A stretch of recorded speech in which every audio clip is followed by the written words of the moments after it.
السلام علیکم ورحمۃ اللہ وبرکاتہ۔ الحمد للہ رب العالمین والصلاة والسلام علی اشرف الانبیاء والمرسلین۔ اللہم لا سہل الا ما جعلتہ سہلا وانت تجعل الحزن اذا شئت سہلا یا مقلب القلوب صرف قلوبنا علی طاعتک۔ اللہم رب اشرح لی صدری ویسر لی امری واحلل عقدۃ من لسانی یفقہوا قولی۔ اللہم رب زدنا علما، اللہم رب زدنا علما۔ اللہ پاک کی حمد و ثناء اور آقا دو جہاں نبی مکرم تاجدار عرب و عجم سید المرسلین خاتم النبیین رحمۃ للعالمین کی ذات گرامی پر درود و اسلام کے بعد، رب کائنات کا احسان عظیم ہے کہ جس نے ایک بار پھر ہمیں یہ توفیق عطا فرمائی کہ ہم خلاصہ قرآن کی اس مجلس میں حاضر ہیں۔ گزشتہ مجلس میں ہم نے اللہ سبحانہ و تعالیٰ کے فضل و کرم اور احسان اور حضور نبی اکرم صلی اللہ علیہ وسلم کے نالین پاک کے تصدق سے ہم نے خلاصہ قرآن کی گزشتہ مجلس میں جو ہے سورہ لقمان اور سورہ السجدہ اور سورہ الاحزاب کا خلاصہ اور ان کے اہم مضامین پر تفصیل سے روشنی ڈالی تھی۔ آج کی اس نشست میں انشاءاللہ ہم سورہ سبا، سورہ فاطر اور سورہ یاسین کا خلاصہ اور اس کے اہم مضامین پر گفتگو کریں گے۔ آج کی اس نشست میں ہماری گفتگو کا مرکز و محور یہ 3 صورتیں ہوں گی۔ اس سے پہلے کہ ہم صورتوں کے متعلق اپنی گفتگو کا باقاعدہ آغاز کریں، ہم پچھلی 3 صورتوں جو ہیں ان پر سرسری سی نظر ڈال لیتے ہیں تاکہ ان کے مضامین ہمارے اچھی طرح ذہن نشین ہو جائیں اور نئے ناظرین اور ناظرات اور سامعین اور سامعات جو ہیں ان کو بھی سمجھنے میں آسانی ہو جائے۔ سورہ لقمان جو ہے وہ قرآنی ترتیب کے لحاظ سے قرآن حکیم کی 21ویں صورت ہے۔ اس میں 34 آیات اور 4 رکوع ہیں۔ یہ سورہ مکہ کے درمیانی ایام میں زمانے کے آخری دنوں میں نازل ہوئی، سوا 2 آیتوں کے جو مدینہ میں نازل ہوئیں۔ اس صورت میں قرآن مجید کی صداقت اور حقانیت کا ذکر ہے۔ ابتدا میں نبی اکرم صلی اللہ علیہ وسلم کے دائمی معجزہ یعنی قرآن کی عظمت کے بیان سے ہوئی، جو کہ ہدایت ربانی کا دستور ہے۔ اس بارے میں انسان کے 2 گروہوں منافقین اور مومنین کا یہاں تذکرہ ہے۔ اس کے بعد باری تعالیٰ نے اپنی وحدانیت اور قدرت کے 4 دلائل دیے ہیں۔ پھر حضرت لقمان نے جو اپنے بیٹے کو جو نصیحتیں کی تھیں ان کا تذکرہ ہے، 5 وصیتیں جو کہ ہم نے بڑی تفصیل سے ان پہ گفتگو کی تھی۔ پھر اسی طرح یعنی یہاں آگے سورہ سجدہ ہے۔ سورہ سجدہ جو ہے یہ ترتیب کے لحاظ سے 32ویں صورت ہے اور قیام مکہ کے درمیانی زمانہ میں یہ سورہ مبارکہ نازل ہوئی۔ اس میں 30 آیات اور 3 رکوع ہیں۔ اس کا موضوع دعوت الی القرآن ہے اور یہاں اس کی طرف توجہ دلائی گئی ہے کہ قرآن مجید یقیناً اللہ تعالیٰ کی طرف سے نازل کی ہوئی کتاب ہے جو سارے جہاں کا پالنے والا ہے اور محافظ و نگہبان ہے۔ اس میں اللہ کا پہچاننے کا حکم دیا گیا اللہ سبحانہ و تعالیٰ کو۔ اس کے اہم مضامین جو ہیں وہ قرآن کی حقانیت، اس کے اعجاز، دلائل اور پھر اللہ کی وحدانیت اور اس کی قدرت پر دلائل بیان کیے گئے ہیں۔ مجرموں اور مومنوں دونوں کا حال بیان کیا گیا ہے۔ یہ بتایا گیا ہے کہ ان کی سزا اور جزا کے متعلق بیان کیا گیا ہے۔ آگے سورہ احزاب جو 3ری صورت ہم نے کل پڑھی تھی، ترتیب کے لحاظ سے یہ قرآن مجید کی 33ویں صورت ہے۔ یہ سورہ مدینہ منورہ میں ہجرت کے 5ویں اور 7ویں سال کے درمیان میں نازل ہوئی۔ اس کا نام الاحزاب اس لیے ہے چونکہ جب مدینہ پر مختلف گروہوں نے چڑھائی کی تھی تو اس میں جو ہے وہ بہت زیادہ گروہ تھے، تو اس لیے یہاں اس کو سورہ الاحزاب کا جو ہے وہ نام دیا گیا۔ تو سورہ احزاب جو ہے یہ اس کا دوسرا نام جو ہے وہ غزوہ خندق بھی ہے، غزوہ احزاب کا۔ اور یہاں آپ دیکھیں کہ اس میں سورہ میں 9 رکوع ہیں۔ اس میں لڑائی کا بیان ہے جسے غزوہ احزاب کہتے ہیں۔ جیسے میں نے بیان کیا کہ اس کا دوسرا نام غزوہ خندق بھی ہے، کیونکہ کفار جمع ہو کر مدینہ پر چڑھ آئے تھے اور آپ نے صلی اللہ علیہ وسلم نے مدینہ کی حفاظت کے لیے حضرت سلمان فارسی رضی اللہ تعالیٰ عنہ کی رائے پر خندق بنائی تھی۔ اس کی بنیادی وجہ یہ تھی کہ نبی اکرم صلی اللہ علیہ وسلم نے بنی نضیر کو جو مدینہ کا ایک یہودی قبیلہ تھا، ان کے عہد کی خلاف ورزی کی بنا پر ان کو نکال دیا تھا، انہوں نے پھر جا کے مختلف مشرقین کے جو قبائل تھے، ان کے بدوؤں کے جو بڑے بڑے سردار تھے، ان سے مل کے بنی غطفان کے ان کو کہا کہ آپ مدینہ پر چڑھائی کریں اور ہم بھی آپ کا ساتھ دیں گے۔ تو نتیجہ یہ ہوا کہ 12,000 آدمیوں کے ذریعے انہوں نے جو ہے مدینہ کو تہس نہس کرنے کا ارادہ کیا۔ آپ صلی اللہ علیہ وسلم نے مدینہ کے گرد جو ہے حضرت سلمان فارسی رضی اللہ تعالیٰ عنہ کے مشورہ سے جو ہے خندق کھودی، اور پھر شہر سے نکل کر 3,000 مسلمانوں کا جو ایک مجمع جمع ہو گیا۔ اس صورت میں 3 موضوعات سے بحث کی گئی ہے: اجتماعی آداب، تشریع احکام اور بعض غزوات کا بیان ہے۔ اس میں نبی صلی اللہ علیہ وسلم کے ذریعے امت کو 4 امور کا حکم دیا گیا، جس میں انسانوں کی فلاح و بہبود جو ہے وہ مضمر ہے۔ یہاں دیکھیں کہ اس صورت میں اللہ سے ڈرنا، کافروں اور منافقوں کی اتباع نہ کرنا، وحی الہی کی اتباع، اللہ پر اعتماد اور بھروسہ، زہار کا تذکرہ کیا گیا، متمنی بیٹے کے احکامات بیان کیے گئے، حضور نبی اکرم صلی اللہ علیہ وسلم کی ذات پر درود و سلام پڑھنے کا حکم دیا گیا، حضور کے ازواج مطہرات کی فضیلت سورہ مبارکہ میں بیان کی گئی، اور انہیں 7 احکام دیے گئے کہ نرم لہجہ اختیار نہ کریں جب دوسروں کے ساتھ گفتگو کریں، بلا ضرورت گھر سے نہ نکلیں، تبرج الجاہلیہ جو عورتوں کا وہ اپنے سطر کو نہیں ڈھانپتی تھیں اور اپنے زیب و زینت کر کے باہر جاتی تھی، تو اس سے ازواج مطہرات کو منع کیا گیا، نماز کی پابندی اور زکوٰۃ ادا کرنے کا حکم دیا گیا ان کو، اللہ اور اس کے رسول صلی اللہ علیہ وسلم کی اطاعت کریں، پھر قرآنی آیات کی تلاوت اور حدیث کا آپس میں مذاکرہ کریں، اس کا ان کو حکم دیا گیا۔ اب ہم آج کی سورہ مبارکہ کی طرف آتے ہیں۔ یہاں سے ہمارے آج کے درس کا آغاز ہوگا، جہاں اب دیکھیں کہ اس میں سورہ سبا جو ہے اس کی ابتدائی آیات ہم تلاوت کر لیتے ہیں، اس کے بعد انشاءاللہ پھر ہم جو ہے اس کی تفسیر کی طرف آتے ہیں۔ اعوذ باللہ من الشیطان الرجیم، بسم اللہ الرحمن الرحیم، الحمد للہ الذی لہ ما فی السماوات وما فی الارض وَلَهُ الْحَمْدُ فِي الْآخِرَةِ وَهُوَ الْحَكِيمُ الْخَبِيرُ يَعْلَمُ مَا يَلِجُ فِي الْأَرْضِ وَمَا يَخْرُجُ مِنْهَا وَمَا يَنْزِلُ مِنَ السَّمَاءِ وَمَا يَعْرُجُ فِيهَا وَهُوَ الرَّحِيمُ الْغَفُورُ وَقَالَ الَّذِينَ كَفَرُوا لَا تَأْتِينَا السَّاعَةُ قُلْ بَلَى وَرَبِّ لَا تَأْتِيَنَّكُمْ عَالِمِ الْغَيْبِ لَا يَعْزُبُ عَنْهُ مِثْقَالُ ذَرَّةٍ فِي السَّمَاوَاتِ وَلَا فِي الْأَرْضِ وَلَا أَصْغَرُ مِنْ ذَلِكَ وَلَا أَكْبَرُ إِلَّا فِي كِتَابٍ مُبِينٍ لِيَجْزِيَ اللَّهُ الَّذِينَ آمَنُوا وَعَمِلُوا الصَّالِحَاتِ أُولَئِكَ لَهُم مَّغْفِرَةٌ وَرِزْقٌ كَرِيمٌ وَالَّذِينَ سَعَوْا فِي آيَاتِنَا مُعْجِزِينَ أُولَئِكَ لَهُمْ عَذَابٌ مِّن رِّجْزٍ أَلِيمٌ وَيَرَى الَّذِينَ أُوتُوا الْعِلْمَ مَا الَّذِي أُنزِلَ إِلَيْكَ مِن رَّبِّكَ وَهُوَ الْحَقُّ وَيَهْدِي إِلَى صِرَاطِ الْعَزِيزِ الْحَمِيدِ صدق اللہ العظیم۔ اب یہاں دیکھیں کہ اس سورہ مبارکہ کا جو ہے ابتدائی اللہ سبحانہ و تعالیٰ کی حمد و ثنا، اللہ سبحانہ و تعالیٰ کی تعریف سے ہوئی، اور اس کے بعد پھر اللہ سبحانہ و تعالیٰ کی قدرت پر جو دلائل ہے وہ بڑے واضح انداز میں بیان کیے گئے۔ اب یہ ترتیب قرآنی کے لحاظ سے اس کا 34واں نمبر ہے، اس میں 6 رکوع ہیں، اور آیات کی تعداد جو ہے وہ 54 ہے۔ اس سورہ مبارکہ کے کلمات کی تعداد 884 ہے، اور حروف کی تعداد 3510 ہے۔ سبا جو ہے یہ یمن کا ایک علاقہ تھا جس کا ذکر اس میں ہے۔ یہ سورہ مکہ مکرمہ کے ابتدائی زمانہ میں، اور اس میں خاص طور پر جو ہے متنبہ کیا گیا کہ دنیا کے عیش و عشرت میں الجھ کر انسان کو آخرت کو نہیں بھول جانا چاہیے۔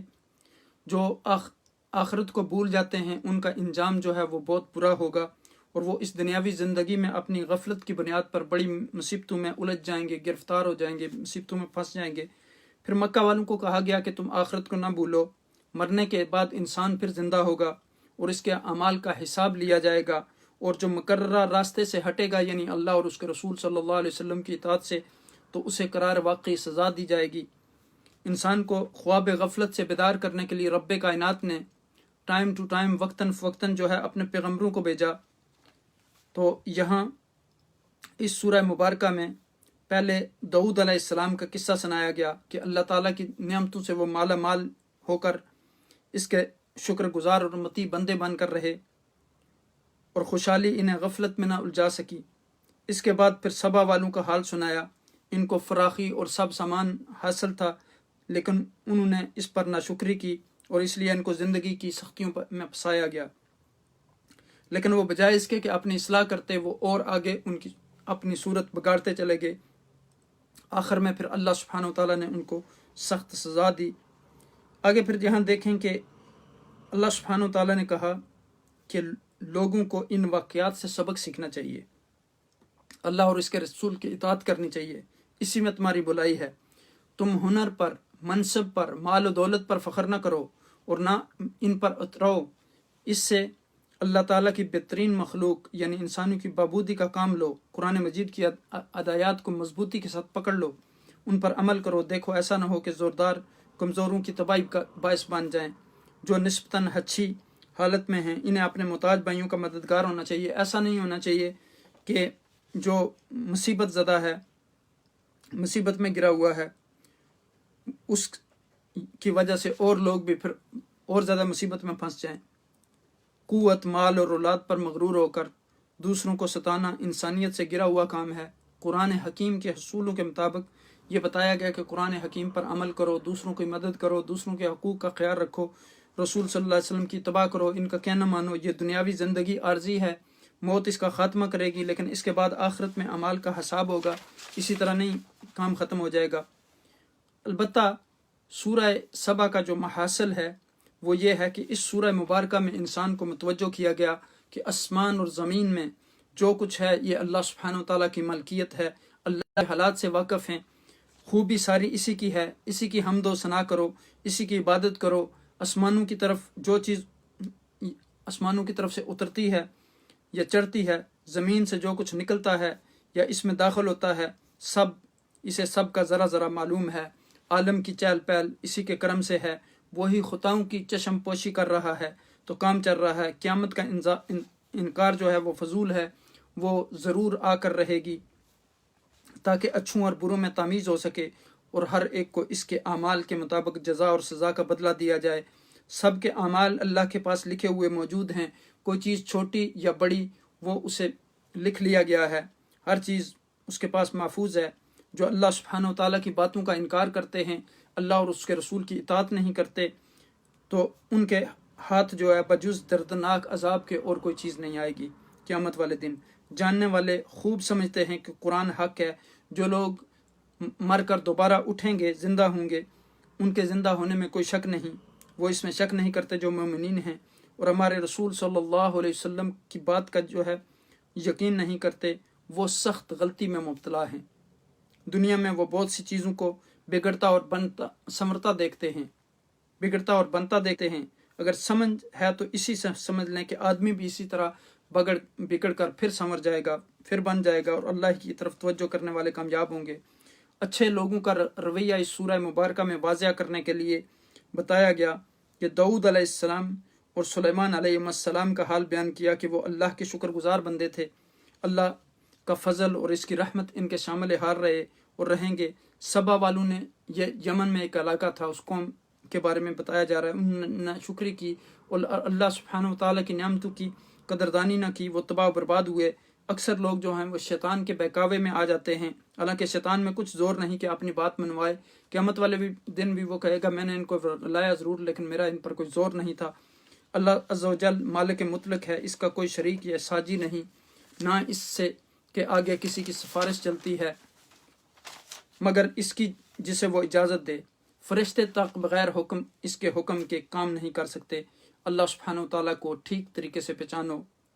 اس نے اپنے آخری نبی محمد صلی اللہ علیہ وسلم کو دنیا بھر کی ہدایت کے لیے قرآن حکیم دے کر بھیجا تاکہ دنیا بھر کے مرد و عورت جو ہے ان کو ہدایت کا پیغام دیں۔ جو اللہ کو نہیں مانتے وہ قیامت میں ایک دوسرے سے جھگڑیں گے۔ جو کم زور تھے وہ زور والوں سے کہیں گے کہ تم نے ہمیں گمراہ کیا، تم نہ ہوتے تو ہم عذاب میں نہ پھنستے۔ وہ کہیں گے کہ ہم نے کیا کیا، تم خود ہی گمراہ ہوئے، مگر یہ جھگڑا بیکار ہوگا کیونکہ ہر ایک کو اس کے اعمال کی سزا مل کر رہے گی۔ اچھے اعمال والوں کو جنت ملے گی اور برے اعمال والوں کا ٹھکانہ جہنم ہوگا۔ پھر یہاں دیکھیں کہ آخرت میں مال اور اولاد کچھ کام نہ آئیں گے۔ یوم یفر المرء من اخیہ وصاحبتہ واخیہ، اس دن ہر کسی کو اپنی اپنی پڑی ہوگی، رب نفسی نفسی۔ یوم لا ینفع مال ولا بنون الا من اتى اللہ بقلب سلیم. اس دن صرف آپ کا قلب سلیم کام آئے گا، آپ کے اچھے اعمال کام آئیں گے، آپ کا صدقہ و خیرات کام آئے گا، آپ کی قرآن کی تلاوت کام آئے گی، آپ کی قرآن کی مجلس میں بیٹھنا اور قرآن کو سننا جو ہے وہ کام آئے گا. اب یہاں دیکھیں کہ فرمایا کہ مشرکوں کے معبود قیامت میں اپنے پجاریوں کو بتائیں گے اور وہ انہیں کہیں گے کہ تم ہمارے نہیں اپنی حرص و ہوا کے بندے تھے. وہ ان سے کہیں گے کہ تم نے ہمیں ورگلایا، وہ کہیں گے کہ تم تو اپنی حرص و ہوا کے پیچھے چل رہے تھے، اس لیے اپنے کیے کا اب پھل بھگتو. حاصل درس یہ کہ انسان کو چاہیے کہ حضور نبی اکرم صلی اللہ علیہ وسلم کی بات کو سمجھے، آپ صلی اللہ علیہ وسلم کی اتباع اور پیروی کرے. وہ بالکل سچے رسول ہیں، جیسا کہ اللہ سبحانہ تعالیٰ نے ہمیں ایسا کرنے کا حکم دیا. فرمایا قل ان کنتم تحبون اللہ فاتبعونی یحببکم اللہ ویغفر لکم ذنوبکم. یعنی اگر تم اللہ سے محبت کرنا چاہتے ہو تو رسول صلی اللہ علیہ وسلم کی اتباع کرو، اللہ آپ سے محبت بھی کرے گا، آپ کے گناہ معاف فرما دے گا.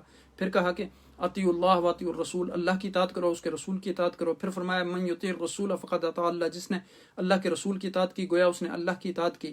پھر فرمایا ما اتاکم الرسول فخذوه وما نهاکم عنه فانتهوا، جو رسول اکرم صلی اللہ علیہ وسلم آپ کو دے اسے لے لو اور جس سے منع کریں اس سے رک جاؤ. تو یہاں دیکھیں کہ پھر یعنی بتایا گیا کہ ایمان وہی قائم آئے گا جو دنیا میں لایا جائے گا، ورنہ آخرت کا عذاب دیکھ کر ہر آدمی جو کہے گا میں ایمان لے آیا تو اس کا کچھ نفع نہیں ہوگا. اس لیے ہر عمل اپنی اچھائی اور برائی کے لحاظ سے کسی نتیجہ کا حامل ہوتا ہے. یہ نتائج اس دنیا میں بھی ظاہر ہوتے ہیں اور آخرت میں بھی ظاہر رہیں گے. جزا و سزا کا یہ قانون جو ہے یہ اس سورہ کا موضوع ہے. اس سورت کا آغاز اللہ سبحانہ و تعالیٰ کی حمد و ثنا سے ہوتا ہے، جیسے الحمدللہ الذی لہ ما فی السماوات و ما فی الارض ولہ الحمد فی الآخرۃ وہو الحکیم الخبیر. تمام تعریفیں اللہ کے لیے ہیں، جو کچھ آسمانوں اور جو کچھ زمین میں ہے سب اسی کا ہے، اور آخرت میں بھی تعریف اسی کے لیے ہے اور وہ بڑی حکمت والا خبردار ہے. پھر یہاں دیکھیں کہ کائنات کے لیے مستحکم نظام قائم کیا، اس سے ہر چیز کی خبر ہے اور اس کا جو ہے وہ کوئی عمل حکمت سے خالی نہیں. اس کے بعد مشرکین کے بارے میں بتایا گیا کہ وہ حساب و جزا اور مرنے کے بعد کی زندگی کا انکار کرتے ہیں. اللہ نے اپنے نبی کو حکم دیا ہے کہ آپ اپنے رب کی قسم کھا کر کہیں کہ قیامت آ کر رہے گی، نیکوکاروں کو جزا اور بدکاروں کو سزا ملے گی. اب یہاں دیکھیں کہ فرمایا کہ یعلم ما یلج فی الارض ویخرج منها وینزل من السماء وما یعرج فیها وهو الرحیم الغفور. اور ان سب چیزوں کو جانتا ہے جو زمین میں داخل ہوتی ہیں اور جو اس میں سے باہر نکلتی ہیں اور جو آسمان سے اترتی ہیں اور جو اس میں چڑھتی ہیں، اور وہ بہت رحم فرمانے والا ہے، بڑا بخشنے والا ہے. پھر آگے دیکھیں کہ فرمایا کہ والذین سعوا فی آیاتنا معاجزین لہم اولئک لہم عذاب من رجز علیم. اور جن نے ہماری آیتوں میں مخالفانہ کوشش کی کہ ہمیں عاجز کرنے کے ذام میں، انہی لوگوں کے لیے سخت دردناک عذاب کی سزا ہے. پھر اب دیکھیں آگے جو ہے یہاں پھر داؤد علیہ السلام کے بارے میں بتایا جاتا ہے کہ وَلَقَدْ آتَيْنَا دَاوُودَ مِنَّا فَضْلًا يَا جِبَالُ أَوِّي بِمَاهُ وَالطَّيْرُ وَأَلَنَّا لَهُ الْحَدِيدَ. یہاں آپ دیکھیں کہ اس سورہ مبارکہ میں اس کے علاوہ جو موضوع ہیں وہ حضرت داؤد اور حضرت سلیمان علیہ السلام اور اہل سبا پر اللہ تعالیٰ نے اپنی نعمتوں کا تذکرہ فرما کر گویا شاکر اور کافر کا تقابل اور موازنہ کیا. اول ذکر دونوں اللہ کے نبی اور ذاکر و شاکر بندے تھے. حضرت داؤد علیہ السلام کو اللہ تعالیٰ نے اعجاز کی حد تک جو ہے پہنچایا ہوا تھا. آپ کو ایسا صوت دیا ہوا تھا، لحن داؤدی جو ہے وہ مشہور ہے، صوتی جمال عطا فرمایا تھا. وہ جب اللہ تعالیٰ کی تسبیح بیان کرتے تو پرندے اور جانور بھی ان کے ساتھ شامل ہو جاتے، اور جب وہ یعنی پہاڑ پرندے یہ سارے ان کے ساتھ تسبیح میں شامل ہو جاتے. اور جب وہ زبور پڑھتے تو جانوروں کو ان کی قرات کوئی بھی جو جانور سنتا اس پر گریہ طاری ہو جاتا تھا. اللہ سبحانہ تعالیٰ نے ان کے لیے لوہے کو نرم کر دیا تھا. وہ لوہے سے جس طرح بھی کوئی چیز موڑ کر کے بنانا چاہتے تھے اس کو بنا لیتے تھے. انہوں نے کارخانہ بنا رکھا تھا جس میں لوہے کی مضبوط زریں بنتی تھیں. اسے دنیا میں پہلی سٹیل مل بھی قرار دیا جا سکتا ہے. جیسے حضرت داؤد علیہ السلام پر خصوصی انعامات کیے تھے، یوں ہی حضرت سلیمان علیہ السلام کو بھی خوب نوازا تھا. انہیں اللہ نے پرندوں کی بولیاں سکھائی تھیں. ان کے لیے تانبا بہتے ہوئے چشمے کی طرح شکل اختیار کر جاتا تھا اور اسے جو چاہتے سہولت سے بنا لیتے۔ جنات جو تھے وہ ان کے تابع تھے، ان سے آپ تعمیرات اور حمل و نقل کے مشکل ترین کام لیتے تھے۔ ان کے لیے ہوا کو مسخر کر دیا گیا۔ آج کل جیسے ہوائی جہاز ہیں، اسی طرح یوں آپ کا ہوائی تخت تھا جو 2 ماہ کی مسافت تھوڑے دنوں کے اندر طے کر لیتا تھا۔ اللہ تعالیٰ کی ان محیر العقول نعمتوں کے باوجود دونوں باپ بیٹا جو ہیں حضرت داؤد علیہ السلام اور حضرت سلیمان علیہ السلام، وہ تکبر اور غرور میں مبتلا نہیں ہوئے، انہوں نے کسی چیز پر فخر نہیں کیا، جبکہ عمومی طور پر انسان کی صورت یہ رہی ہے کہ اللہ تعالیٰ کے بندوں میں سے شکر کرنے والے بہت قلیل ہیں۔ وَإِنَّ مِنْ عِبَادِي وَإِنَّ قَلِيلٌ مِنْ عِبَادِيَ الشُّكُورُ۔ تو دوسرا قصہ جو یہاں اس صورت میں بیان کیا گیا وہ آل سبا کا ہے۔ پہلا قصہ اگر اہل شکر و ایمان کے لیے روشن میراث تھا، تو دوسرا قصہ اہل کفر و طغیان کی تاریک جھلک ہے۔ اہل سبا کو رزق کی فراوانی، صحت افزا آب و ہوا، زرخیز زمین اور پھلدار باغات جیسی نعمتیں عطا کی گئیں۔ پانی ذخیرہ کے لیے ایک ڈیم بھی تھا جسے سد معارب کے نام سے یاد کیا جاتا ہے، لیکن انہوں نے ان نعمتوں کا شکریہ ادا نہ کیا بلکہ ناشکری پر اتر آئے۔ پھر وہی جو ناشکری ان قوم کے ساتھ ہوتا ہے وہی ان کے ساتھ ہوا کہ وہ بند ٹوٹ گیا اور پھر وہی یعنی عذاب کی صورت اختیار کر گیا۔ اس پانی نے ہر طرف پھر تباہی و بربادی مچا دی اور باغات اور بستیاں خس و خاشاک بن کر بہہ گئے۔ جہاں پھل اور پھول تھے وہاں جھاڑ جھنکار کے سوا کچھ بھی نہ بچا، اور اہل سبا کا ذکر صرف داستانوں میں رہ گیا۔ اس صورت میں مسلسل مشرقین کے عقائد اور نظریات کی عقلی اور نقلی دلائل سے تردید کی گئی ہے، تردید اور توہین کی گئی ہے ان کی۔ کبھی ان سے کہا گیا کہ بلاؤ ان کو جن کو تم پوچھتے ہو کہ وہ جو تمہارے حاجت روا اور مشکل کشا ہیں، دیکھتے ہیں کہ وہ تمہیں کیا فائدہ پہنچاتے ہیں، کیا تمہیں بینیفٹ دیتے ہیں۔ کبھی تلقین کے اسلوب میں ان سے سوال کرنے کا حکم دیا گیا کہ بتاؤ تمہیں آسمان سے کون رزق دیتا ہے۔ کبھی یہ سوال کیا گیا کہ جنہیں تم اللہ کے ساتھ عبادت میں شریک سمجھتے ہو، ذرا انہیں سامنے لاؤ تاکہ میں دیکھوں کہ ان کے اندر کون سی ایسی صفت پائی جاتی ہے جس کی وجہ سے وہ عبادت کے مستحق بن گئے۔ آگے چل کر سورہ سبا میں کفار اور مشرقین کی جو ہے سرکشی اور کفر کی بنیاد وجہ ثروت و غنا کو بتایا۔ پھر انہیں اس پر اتنا ناز تھا اور ان کا خیال تھا کہ ہمارے جیسے اصحاب اولاد اور اصحاب مال جو ہیں ان کو کبھی بھی نہ دنیا میں عذاب آ سکتا ہے اور نہ آخرت میں عذاب آئے گا، اور وہ دنیا کی خوشحالی کو آخرت کی خوشحالی پر قیاس کرتے تھے۔ قرآن کے الفاظ میں وہ آخرت کے معاملے کو دنیا پر قیاس کرتے تھے۔ ان کا خیال تھا کہ جسے اللہ تعالیٰ نے انہیں دنیا کی وسعت اور خوشحالی عطا فرمائی ہے، یہی معاملہ ان کے ساتھ آخرت میں بھی کیا جائے گا۔ انہیں جواب دیا گیا کہ فرما دیجئے کہ میرا رب جس کے لیے چاہے روزی کشادہ کر دیتا ہے اور جس کے لیے چاہے تنگ کر دیتا ہے، لیکن اکثر لوگ نہیں جانتے۔ ثروت اور غنا پر فخر و غرور ہی انہیں رسول اکرم صلی اللہ علیہ وسلم کے استہزاء اور تحقیر پر آمادہ کرتا تھا، اور آپ کو صلی اللہ علیہ وسلم کو مجنون اور دیوانہ کہنے سے باز نہیں آتے تھے۔ اس لیے اللہ سبحانہ وتعالیٰ نے فرمایا آپ انہیں فرما دیجئے کہ میں تمہیں ایک بات کی نصیحت کرتا ہوں، تم اللہ کے لیے دو اور اکیلے اکیلے مستعد ہو جاؤ، پھر غور و فکر کرو، تم یقیناً اس نتیجے پر پہنچو گے کہ تمہارے ساتھی حضور نبی اکرم صلی اللہ علیہ وسلم کو کوئی جنون نہیں، وہ تو تم کو سخت عذاب کے آنے سے پہلے ڈرانے والے ہیں۔ تو یہاں دیکھیں کہ ان آیات مبارکہ میں آگے یہ سارا موضوع بتایا گیا۔ تو یہاں دیکھیں کہا گیا کہ وَلِسُلَيْمَانَ الرِّيحُ عَدُوُّهَا شَهْرٌ وَرِوَاحُهَا شَهْرٌ وَأَسَلْنَا لَهُ عَيْنَ الْقِطْرِ وَمِنَ الْجِنِّ مَنْ يَعْمَلُ بَيْنَ يَدَيْهِ بِإِذْنِ رَبِّهِ وَيَزِغُ مِنْهُمْ عَنْ أَمْرِنَا مَا نُذِقْهُ مِنْ عَذَابِ السَّعِيرِ۔ فرمایا کہ سلیمان کے لیے ہم نے ہوا کو مسخر کر دیا، جس کی صبح کی مسافت 1 مہینہ کی راہ تھی، اس کی شام کی مسافت بھی 1 ماہ کی راہ ہوتی، اور ہم نے ان کے لیے پگھلے ہوئے تانبے کا چشمہ بہا دیا اور کچھ جنات ان کے تابع کر دیے جو ان کے رب کے حکم سے ان کے سامنے کام کرتے تھے، اور فرما دیا کہ ان میں سے جو کوئی ہمارے حکم سے پھرے گا ہم اسے دوزخ کی بھڑکتی ہوئی آگ کا عذاب چکھائیں گے۔ تو یہاں اب دیکھیں کہ اس سورہ مبارکہ میں اللہ سبحانہ وتعالیٰ نے کس طرح اپنی وحدانیت اور قدرت کے یعنی نشانیاں بیان کیں، اور پھر یہ قصے بیان کر کے ہمیں عبرت اور کا سبق سکھایا کہ اگر اس راستے پر جو بھی چلے گا اس کا انجام یہی ہوگا۔ پھر آگے فرمایا قُل لَا تُسْأَلُونَ عَمَّا أَجْرَمْنَا وَلَا تُسْأَلُوا عَمَّا يَعْمَلُونَ۔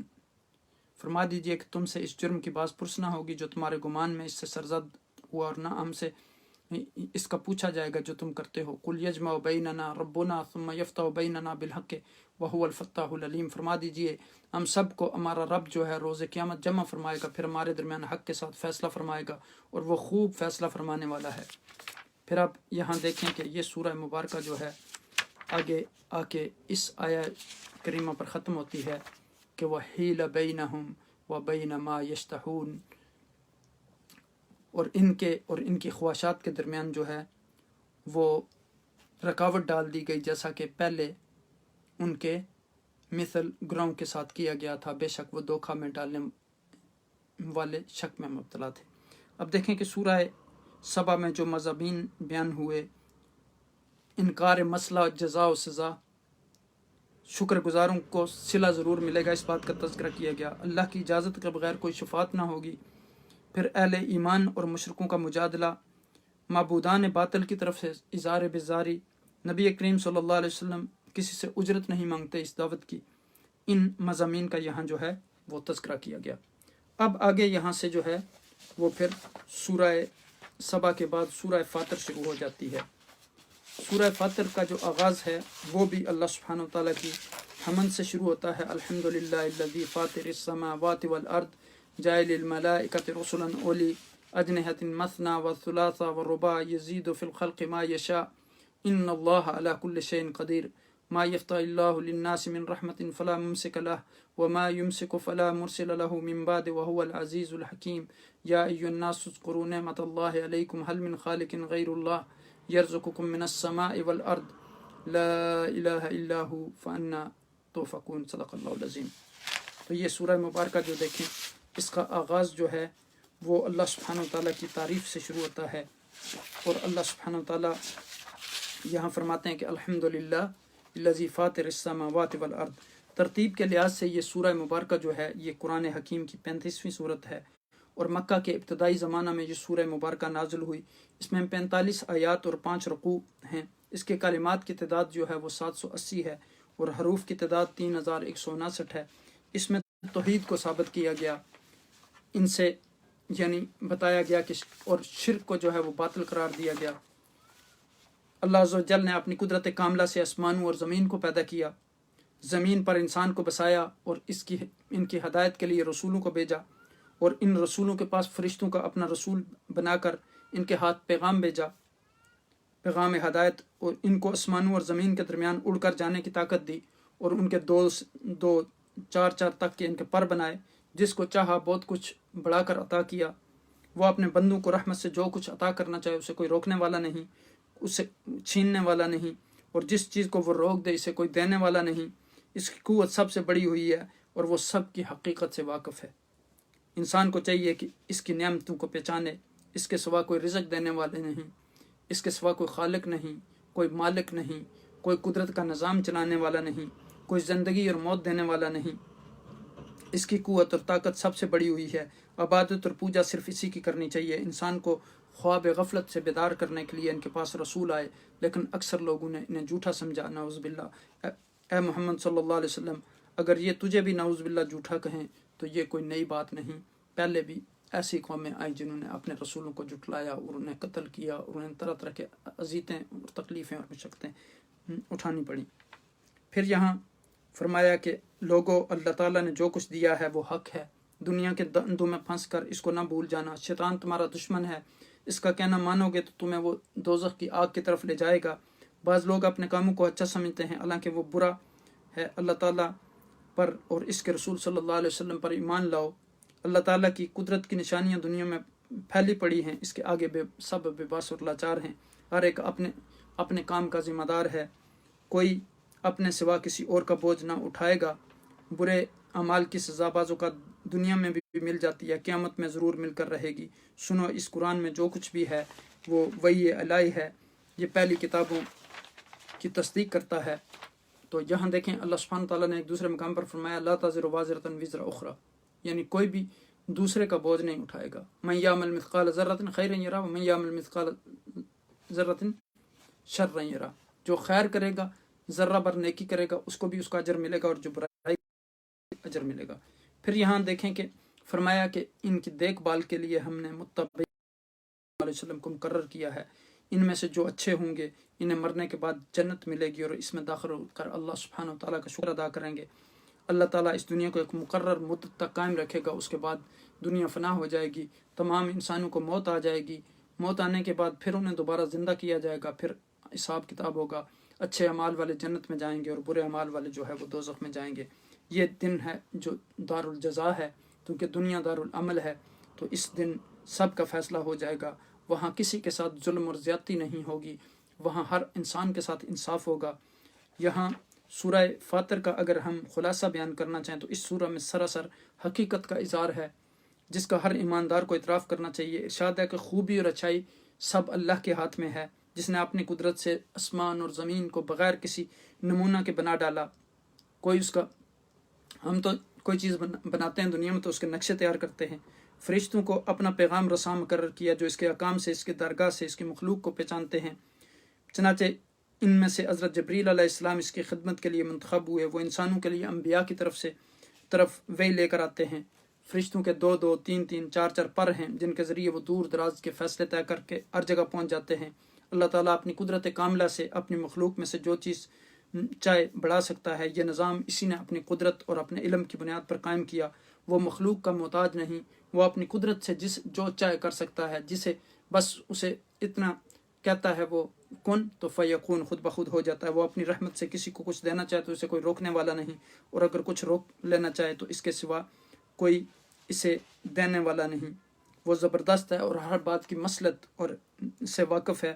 انسان کو اس کی نعمتیں یاد کرنی چاہیے۔ پیدا کرنے والا اور رزق دینے والا وہی ہے، اس کے سوا کوئی معبود نہیں۔ پھر یہاں دیکھیں کہ فرمایا کہ یا ایھا الناس ان وعد اللہ حق فلا تغرنکم الحیات الدنیا ولا یغرنکم باللہ الغرور۔ لوگوں بے شک اللہ کا وعدہ سچا ہے، سو دنیا کی زندگی تمہیں ہرگز فریب نہ دے اور نہ وہ دغا باز شیطان تمہیں اللہ کے نام سے دھوکہ دے۔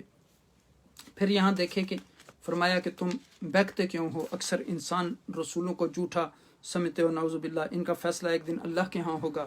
دنیا کی زندگی سے دھوکہ مت کھاؤ اور شیطان کے بہکاوے میں مت آؤ۔ شیطان تمہارا عدو و مبین ہے، وہ تمہارا دشمن ہے۔ اس بات کا یقین رکھو کہ وہ اپنے ماننے والوں کو دوزخ کے لیے تیار کر رہا ہے۔ کافروں کے لیے سخت عذاب ہے اور ایماندار جو ہیں نیکوکار بڑا اجر پائیں گے۔ اللہ عز و جل کو اس کی نشانیاں دے کر پہچانو، اچھی باتوں کے ساتھ اچھے عمل بھی کرو۔ برے آدمیوں کی دنیا میں چلاکی اور ہوشیاری آخر کار ان کی تباہی اور بربادی کا باعث ہوگی۔ اس کے بعد اللہ کی قدرت کی نشانیوں کا ذکر ہے جس سے انسان اسے پہچان سکتا ہے۔ دوسرے کی طرف جھکنا بیکار ہے۔ انسان کی اپنی پیدائش پھر اس کی پرورش کا انتظام سب ایک اللہ عز و جل کے ہاتھ میں ہے، اسی لیے انسان سراسر اسی کا محتاج ہے، ہر چیز میں محتاج ہے۔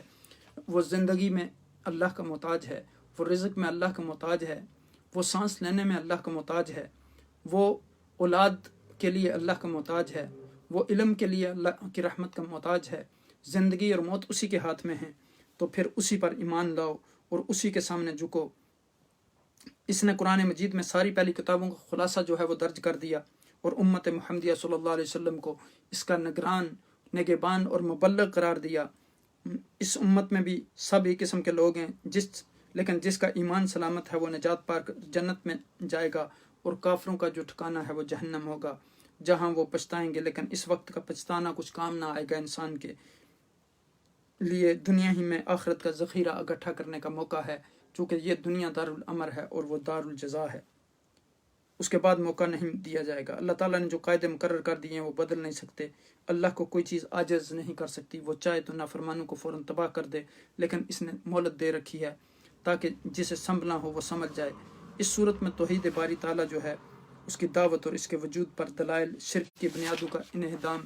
یہاں اب دیکھیں کہ ان آیات مبارکہ میں فرمایا کہ واللہ الذی ارسل الرياح فتصير سحابا فسقناه الى بلد میت فاحییناه به الارض بعد موتها، اور اللہ ہی جو ہوائیں بھیجتا ہے تو وہ بادل کو ابار کر اکٹھا کرتی ہیں، پھر ہم اس بادل کو خشک اور بنجر بستی کی طرف سرابی کے لیے لے جاتے ہیں، پھر ہم اس کے ذریعے اس زمین کو اس کی مردنی کے بعد زندگی عطا کرتے ہیں۔ کذالک النشور، اسی طرح یعنی مردوں کا جی جو ہے اٹھنا ہوگا۔ پھر فرمایا من کان یرید العزت فللہ العزت جمیعا جو شخص عزت چاہتا ہے تو ساری عزتیں اللہ کے لیے ہیں. علیہ یصعد الکلم الطیب والعمل الصالح یرفعہ والذین یمکرون السیئات لهم عذاب شدید ومکر اولئک هو یبور. پاکیزہ کلمات اسی کی طرف چڑھتے ہیں اور وہی نیک عمل کے مدارج کو بلند فرماتا ہے، اور جو لوگ بری چالوں میں لگے رہتے ہیں ان کے لیے سخت عذاب ہے. ان کا مکر و فریب جو ہے ان کو نیست و نابود ہو کر رہے گا. پھر فرمایا کہ واللہ خلقکم من تراب ثم من نطفۃ ثم جعلکم ازواجا وما تحمل من انثى ولا تضع الا بعلم وما يعمر من معمر ولا ينقص من عمره الا في كتاب ان ذلك على الله يسير. اور فرمایا کہ تمہیں مٹی یعنی غیر نامی مادہ سے پیدا فرمایا، پھر ایک تولیدی قطرہ یعنی جو ہے اس سے یعنی نطفہ بنایا، پھر تمہیں جوڑے جوڑے بنایا، اور کوئی مادہ حاملہ نہیں ہوتی اور نہ بچہ جنتی ہے مگر اس کے علم میں ہے. نہ کسی یعنی دراز عمر شخص کی عمر بڑھ جاتی ہے اور نہ اس کی عمر کم کی جاتی ہے، سب کچھ لوح محفوظ میں ہے. بے شک یہ اللہ بہت سبحانہ و تعالیٰ کے لیے بہت آسان ہے. اللہ اکبر. پھر آپ آگے دیکھیں کہ بتایا گیا کہ وہ سمندر برابر نہیں ہو سکتے. یہ ایک شیریں پیاس بجھانے والا، اس کا پینا خوشگوار ہے، اور دوسرا کھاری، یعنی ایک سمندر ہے اس میں کھاری پانی بھی ہے اور میٹھا پانی بھی ہے. پھر اسی میں کشتیاں چلتی ہیں، اسی سے تم مچھلیوں کا گوشت، تازہ گوشت حاصل کرتے ہو.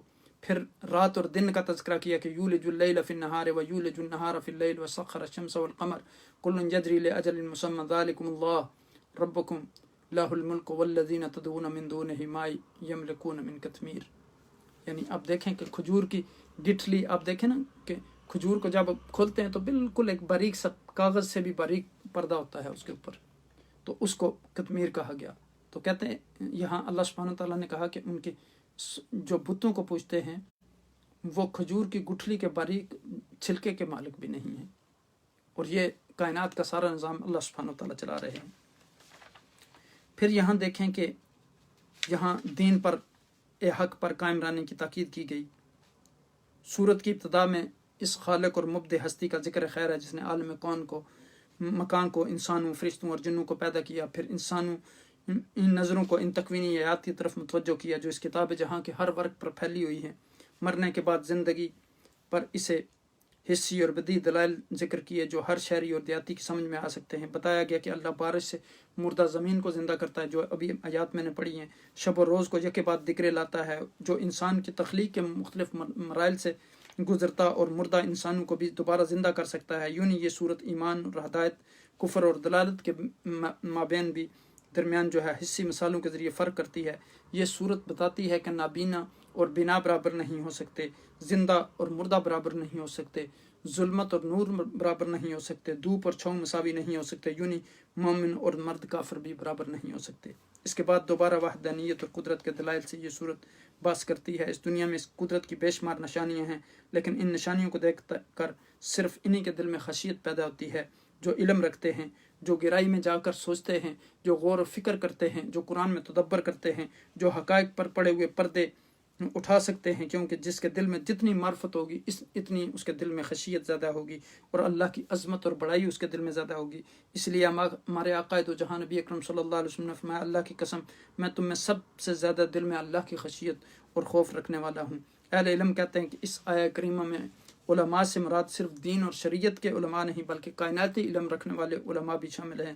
یعنی چاہے کوئی میڈیکل سائنس کا عالم ہو، چاہے کوئی فلکیات کا عالم ہو، چاہے کوئی نباتات کا عالم ہو، چاہے کسی نے بیالوجی پڑھی ہے، فزکس پڑھی ہے، کیمسٹری پڑھی ہے، ڈاکٹر ہے، انجینئر ہے، وہ سارے لوگ بھی جب ان چیزوں میں غور و فکر کرتے ہیں تو وہ اس نتیجے پر پہنچتے ہیں کہ اللہ ہمارا خالق ہے. تو اللہ کی وحدانیت اور قدرت کے تسلیم کرنے پر وہ مجبور ہو جاتے ہیں. پھر یہاں فرمایا یہی اطراف آخر میں انہیں اللہ تعالیٰ کی خشیت کی طرف اور عظمت کا سبب بنتا ہے. پھر صورت کا رخ کتاب منظور جو ہے دکھائی دینے والی کتاب کائنات سے کتاب مستور یعنی لکھی ہوئی کتاب یعنی قرآن کی طرف منتقل ہو جاتا ہے. ان لوگوں کی تعریف کی گئی جو کتاب اللہ کی تلاوت کرتے ہیں. ان کی تعریف کے بعد عمومی طور پر امت محمدیہ صلی اللہ علیہ وسلم کی جو ہے فضیلت بیان فرمائی گئی جس پر اللہ تعالیٰ نے یہ کتاب مجید نازل فرمائی. تو لیکن قرآن کے نزول کے بعد جو ہے پھر یہ لوگ 3 گروہوں میں تقسیم ہو گئے. ان میں سے ظالم لوگ ہیں یہ وہ گنہگار مسلمان ہیں کہ جن کے گناہ ان کی نیکیوں سے یعنی زیادہ ہیں، پھر مقتصد ہیں جن کی نیکیاں اور حسنات یعنی حسنات اور سیئات برابر ہیں، نیکیاں اور گناہ برابر ہیں، پھر سابق ہیں یعنی وہ سچے مومن جو اطاعت اور عبادت میں دوسروں سے سبقت لے گئے، یعنی ان تینوں کا آخری دائمی ٹھکانہ جنت ہے، کیوں کوئی براہ راست جنت میں جائے گا اور کوئی اپنے گناہوں کی سزا بھگتنے کے بعد جائے گا۔ سورت کے اختتام پر اللہ کے حلم اور بردباری کا ذکر ہے کہ وہ گناہوں پر نقد اور فوری سزا نہیں دیتا۔ اگر ایسا ہوتا تو زمین پر ہر انسان جو ہے وہ انسان تو انسان کیا کوئی ایوان اور چرند و پرند بھی جو ہے زندہ نہ رہ سکتا۔ اس نے جزا و سزا کے لیے ایک مقررہ متعین وقت رکھا ہے، وہ وقت آئے گا تو پھر کامل عدل کا نظام حرکت میں آ جائے گا۔ تو اس سورہ فاطر میں جو مضامین ہیں کہ تمہارا خالق تمہاری گرفت ضرور فرمائے گا، وہ یہ الہی کے ماننے اور نہ ماننے والے برابر نہیں ہو سکتے، خیر و شر برابر نہیں، نیکوکاروں کے درجات، خلافت الہیہ کا پروانہ، ان موضوعات سے یہاں جو ہے وہ گفتگو کی گئی۔ اور اس سورہ مبارکہ کی آخری آیہ کریمہ جو ہے وہ اس پر ختم ہوئی کہ لو یؤاخذ اللہ الناس بما کسبوا ما ترک علی ظہرها من دابۃ ولکن یؤخرهم الی اجل مسمى واذا جاء اجلهم فان اللہ کان بعبادہ بصیرا۔ جیسے میں نے بتایا کہ اللہ سبحانہ تعالیٰ نے ایک مقررہ وقت جزا اور سزا کے لیے رکھا ہے۔ اگر وہ یہاں اس کا ہوتا تو پھر نہ کوئی چرند پرند حیوانات کوئی انسان کوئی بھی نہ جی سکتا۔ تو یہاں یہ سورہ مبارکہ جو ہے وہ ختم ہوتی ہے، اور اس کے بعد جو اگلی صورت ہے جو قرآن کا دل ہے، سورہ یاسین، وہ شروع ہوتی ہے۔ اعوذ باللہ من الشیطان الرجیم، بسم اللہ الرحمن الرحیم۔ یاسین والقرآن الحکیم انک لمن المرسلین علی صراط مستقیم تنزیل العزیز الرحیم لتنذر قوما ما انذر آباؤهم فهم غافلون لقد حق القول على أكثرهم فهم لا يؤمنون إنا جعلنا في أعناقهم أغلالا فهي إلى الأذقان فهم مقمحون صدق اللہ العظیم۔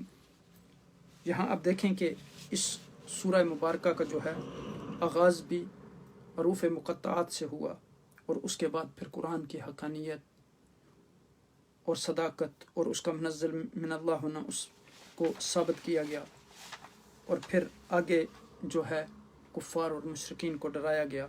اب دیکھیں کہ ترتیب کے لحاظ سے یہ قرآن مجید کی 36ویں صورت ہے۔ اس میں 83 آیات اور 5 رکوع ہیں۔ اس کے کلمات کی تعداد 733 ہے اور حروف کی تعداد 2988 ہے۔ یہ قیام مکہ کے دوران کے درمیانی زمانہ میں نازل ہوئی۔ اس کا نام 2 حروف یعنی یا اور سین سے بنتا ہے جن سے یہ شروع ہوتی ہے۔ حدیث میں آتا ہے کہ یہ سورہ مبارکہ جو ہے یہ قرآن کا دل ہے، اس کے پڑھنے سے ہر مشکل انسان کی آسان ہو جاتی ہے۔ چنانچہ حدیث میں ہدایت ہے کہ اسے مرنے والے کے سامنے پڑھو تاکہ اس کی جان کنی کی تکلیف سے وہ نجات اس کو ملے۔ اس متبرک صورت رسالت کو برحق کہا گیا۔ حضرت محمد صلی اللہ علیہ وسلم فرمایا گیا کہ یقیناً اللہ کے رسول ہیں، منکروں کے انکار سے کچھ حاصل نہیں ہوتا، لیکن دنیا کی ساخت ایسی رکھی گئی ہے کہ ان میں سے کچھ لوگ آپ صلی اللہ علیہ وسلم کو رسول ہونا تسلیم کریں گے، اور کچھ آپ کی رسالت کے قائل نہ ہوں گے بلکہ الٹے مخالف ہو جائیں گے، آپ کو طرح طرح کی اذیتیں دیں گے۔ ماننے والے سعادت مند ہیں، انہیں مرنے کے بعد جو ہے بڑی رات اور آسائشیں نصیب ہوں گی، اور نہ ماننے والے کسی طرح نہ مانیں گے اور مرنے کے بعد وہ دکھ درد میں مبتلا ہوں گے، الم میں مبتلا ہوں گے۔ اللہ کا عذاب انہیں ہر طرف سے پھر گھیر لے گا۔ ایمان لانے والوں اور انکار کرنے والوں کا رویہ ایک خاص مثال سے واضح کیا گیا۔ رسولوں کے انکار کرنے والوں کا رویہ ایک خاص مثال سے اس طرح بیان کیا گیا کہ وہ اپنے بے باکانہ رویہ سے آخرت کا عذاب مول رہے ہیں۔ رسالت کی اہمیت جتلانے کے بعد اللہ تعالیٰ کی توحید اور اس کی معرفت پر توجہ دلائی گئی ہے۔ عالم میں اس کی قدرت کی نشانیاں پھیلی ہوئی ہیں، اور وہ سب دنیا کے بنانے والے اور اس کے پالنے والے کا پتہ بتا رہی ہیں۔ اس کے بعد قیامت کا نقشہ کھینچا گیا اور آخرت میں ایمان لانے کے انعام و اکرام اور انکار کرنے والوں کی سزا کا بیان کیا گیا۔ پھر قرآن حکیم کی اہمیت جتائی گئی اور کہا گیا کہ یہ کوئی شاعرانہ خیالی نہیں اور فرضی باتوں کی کتاب نہیں ہے، نعوذ باللہ، اس میں ہر چیز اور ہر بات کی اصل حقیقت کو واضح کیا گیا ہے۔ پھر سمجھایا گیا کہ انسان کا اللہ عز و جل کی طرف سے منہ موڑنا جو ہے وہ ہٹ درمی کے سوا کچھ بھی نہیں ہے۔ انسان کو چاہیے کہ اللہ تعالیٰ کی قدرت کا صحیح اندازہ کر کے اس کی بندگی کرے اور خوب سمجھ لے کہ مر کر دوبارہ زندہ ہونا ہے۔ یہ ہر انسان کے لیے ضروری ہے۔ اللہ تعالیٰ کے نزدیک نیست و نابود ہو جانے کے بعد کسی کا دوبارہ بنا دینا کچھ مشکل نہیں۔ اللہ سبحانہ و تعالیٰ کے لیے دنیا کی ہر چیز چھوٹی یا بڑی ہو اس کے قبضہ قدرت میں ہے، اور وہ جس چیز کا ارادہ کرتا ہے تو وہ اس چیز کا حکم دیتے ہی وہ ہو جاتی ہے۔ وہ کہتا کن تو فیکون ہو جاتی ہے۔ وہ ہر برائی اور عیب، کمزوری اور بیچارگی سے پاک ہے۔ تم اسی کی طرف لوٹ کر جاؤ گے۔ اس صورت میں انسانوں کو وہ تمام اصول بتا دیے گئے جو دین اور دنیا کی کامیابی کے ذمہ دار ہیں۔ اس میں کہا گیا کہ یہ قرآن انسان کے لیے علم اور عمل دونوں کی سیدھی راہ بتاتا ہے۔ فضول باتوں میں وقت ضائع کرنے کی ضرورت نہیں، تم عقل سے کام لو۔ سب سے پہلے یہ کام لو کہ اللہ تعالیٰ کو پہچان کر اس کے رسول صلی اللہ علیہ وسلم کے بتائے ہوئے راستے پر چلو۔ پھر آگے یہاں دیکھیں کہ ان ساری باتوں کا جو ہم نے یہاں تذکرہ کی، وَسَوَاءٌ عَلَيْهِمْ أَنذَرْتَهُمْ أَمْ لَمْ تُنذِرْهُمْ لَا يُؤْمِنُونَ إِنَّمَا تُنذِرُ مَنِ اتَّبَعَ الذِّكْرَ وَخَشِيَ الرَّحْمَنُ بِالْغَيْبِ فَبَشِّرْهُم بِمَغْفِرَةٍ وَأَجْرٍ كَبِيرٍ۔ یہاں فرمایا گیا کہ آپ انہیں ڈرائیں یا نہ ڈرائیں، وہ کوئی فرق نہیں پڑتا، وہ ایمان نہیں لائیں گے۔ آپ تو صرف اسی شخص کو ڈر سناتے ہیں جو نصیحت کی پیروی کرتا ہے، اور وہ خدائے رحمان سے بن دیکھے ڈرتا ہے، سو آپ اسے بخشش اور بڑی عزت والے اجر کی خوشخبری سنا دیں۔ پھر کہا کہ اِنَّا نَحْنُ نُحْيِي الْمَوْتَى وَنَكْتُبُ مَا قَدَّمُوا وَآثَارَهُمْ وَكُلَّ شَيْءٍ أَحْصَيْنَاهُ فِي إِمَامٍ مُبِينٍ۔ بے شک ہم تو مردوں کو زندہ کرتے ہیں اور ہم سب کچھ لکھ رہے ہیں، جو اعمال آگے بھیج چکے ہیں ان کے آگے ہر چیز کو ہم نے روشن کتاب لوح محفوظ میں احاطہ کر رکھا ہے۔ اور پھر فرمایا کہ وَاضْرِبْ لَهُم مَثَلًا أَصْحَابَ الْقَرْيَةِ إِذْ جَاءَ الْمُرْسَلُونَ، اور آپ ان کے لیے ایک بستی انطاکیہ کے باشندوں کی مثال حکایتاً بیان کریں جب ان کے پاس کچھ پیغمبر آئے۔ اب دیکھیں کہ پھر فرمایا گیا اللہ تعالیٰ نے انسان کی ہدایت کے لیے رسول بھیجے، اور انہی میں حضرت محمد صلی اللہ علیہ وسلم رسولوں کے اس سلسلے کی آخری کڑی تھے۔ آپ خاتم النبیین ہیں، آپ پر اترنے والی کتاب جو ہے وہ آخری کتاب ہے قرآن حکیم۔ ان کو غافلوں کو شیئر کرنے کے لیے بھیجا گیا تاکہ وہ یہ قرآن جو ہمارا پیغام ہے تمام انسانوں تک پہنچا دیں، اور انہیں ڈرائیں کہ مرنے کے بعد سب دوبارہ زندہ کیے جائیں گے، انہیں ان کے اعمال کی سزا اور جزا ملے گی۔ افسوس ہے کہ ان پر جو اللہ، رسول، قرآن اور آخرت پر ایمان نہیں لاتے، ان کی بابت اور کہا جا سکتا ہے کہ یہ جو ہیں ہمیشہ ہمیشہ کے لیے دھتکارے ہوئے ہیں۔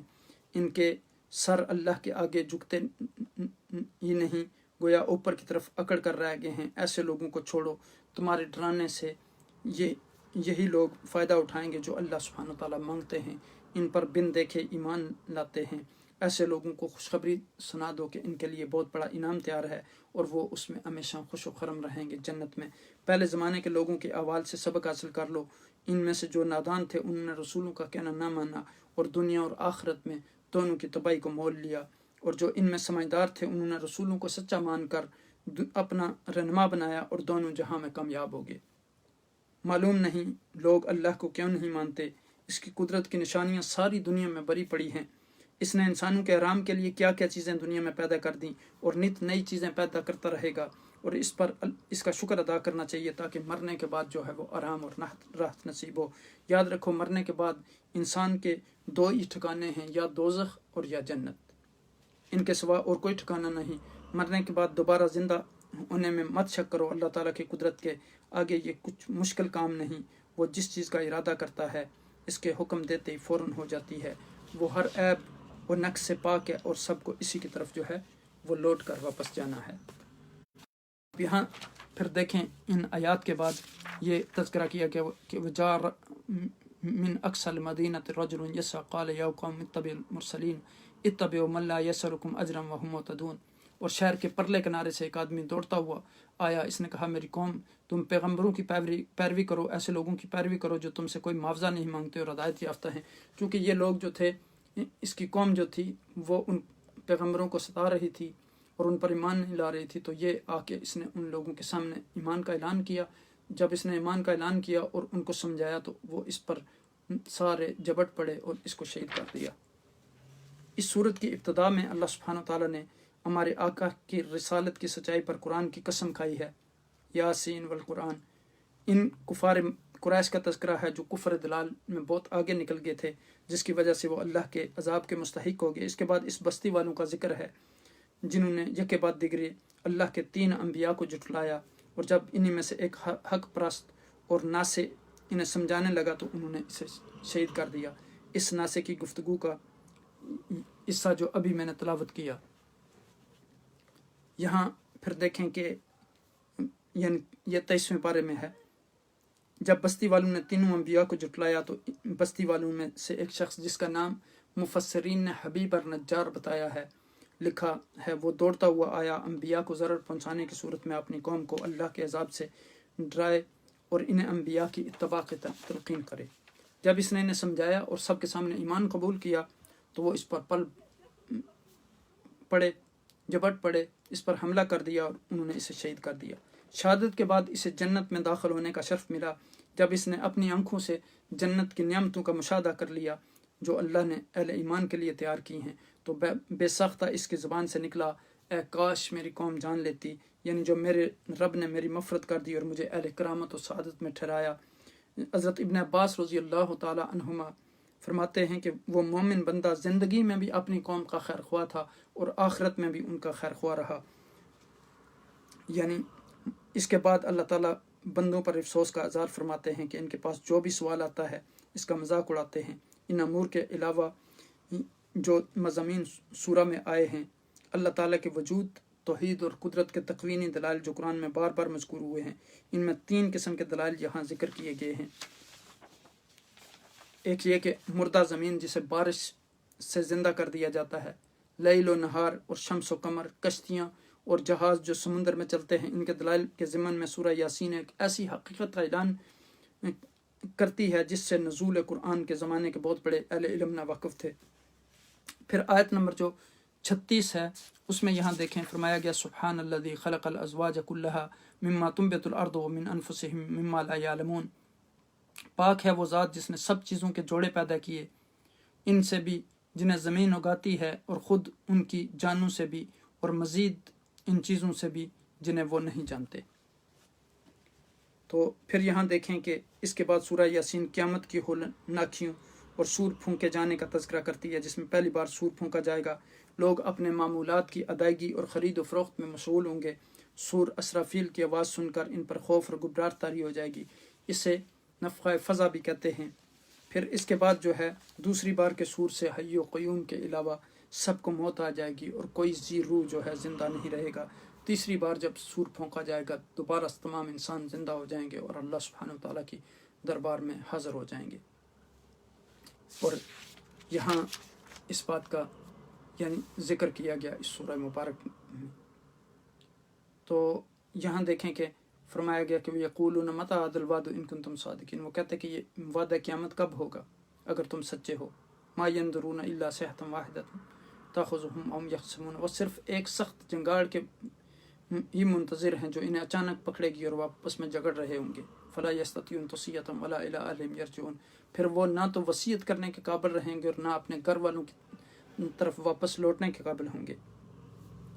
تو یہاں پھر دیکھیں فرمایا وَنُفِخَ فِي الصُّورِ فَإِذَا هُم مِّنَ الْأَجْدَاثِ إِلَىٰ رَبِّهِمْ يَنْسِلُونَ قالوا يا ويلنا من بعثنا من مرقدنا هذا ما وعد الرحمن وصدق المرسلون إن كانت إلا صيحة واحدة فإذا هم جميع لدينا محضرون فاليوم لا تظلم نفس شيئا ولا تجزون إلا ما كنتم تعملون إن أصحاب الجنة اليوم في شغل فاكهون۔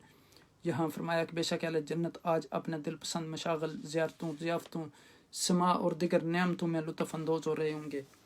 اور پھر یہاں دیکھیں کہ پھر حاکم حقیقی کے سامنے پیش ہو جائیں گے، وہاں کسی پر ظلم اور زیادتی نہیں ہوگا، مومنین متقین کو جنت کی نعمتوں سے نوازا جائے گا، جبکہ مجرم جو دنیا میں صلحاء کے ساتھ ملے جلے رہتے تھے انہیں الگ کر دیا جائے گا، پھر ان کے منہ پر مہر لگا دی جائے گی، ان کے اعضاء ان کے خلاف گواہی دیں گے، چونکہ اس صورت میں زیادہ تر باس بعد الموت کے حوالے سے ہے، اس لیے اس سورہ کا اختتام بھی جو ہوتا ہے وہ اس آیہ مبارکہ پر ہوتا ہے کہ فَسُبْحَانَ الَّذِي بِيَدِهِ مَلَكُوتُ كُلِّ شَيْءٍ وَإِلَيْهِ تُرْجَعُونَ۔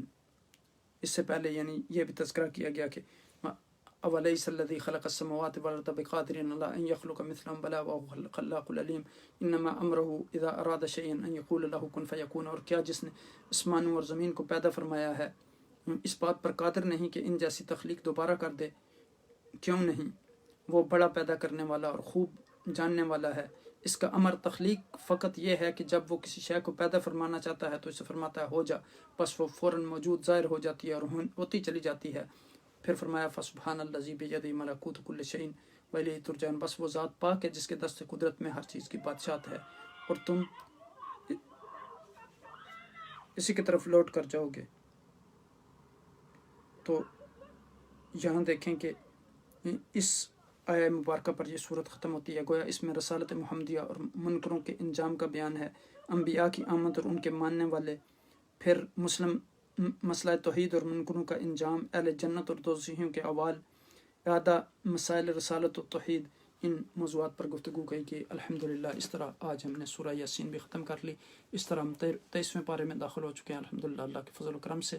اس کا رب احسان ہے ہمارے اوپر کہ ہم نے الحمدللہ یہ سورہ صفات جو ہے کل ہم شروع کریں گے، تو اس طرح الحمدللہ اب یعنی چند پارے باقی رہ گئے ہیں۔ اللہ سبحانہ وتعالیٰ ہمیں انہیں مکمل کرنے کی توفیق عطا فرمائے۔ آپ سب حضرات کو اللہ سبحانہ وتعالیٰ اجر عظیم عطا فرمائے۔ پلیز اس ویڈیو کو دوسرے لوگوں کے ساتھ ضرور شیئر کریں اور چینل کو بھی سبسکرائب کر لیں تاکہ قرآن کا یہ پیغام آپ تک پہنچتا رہے۔ اللہ سبحانہ وتعالیٰ آپ کا حامی و ناصر ہو، اپنا خیال رکھیے گا۔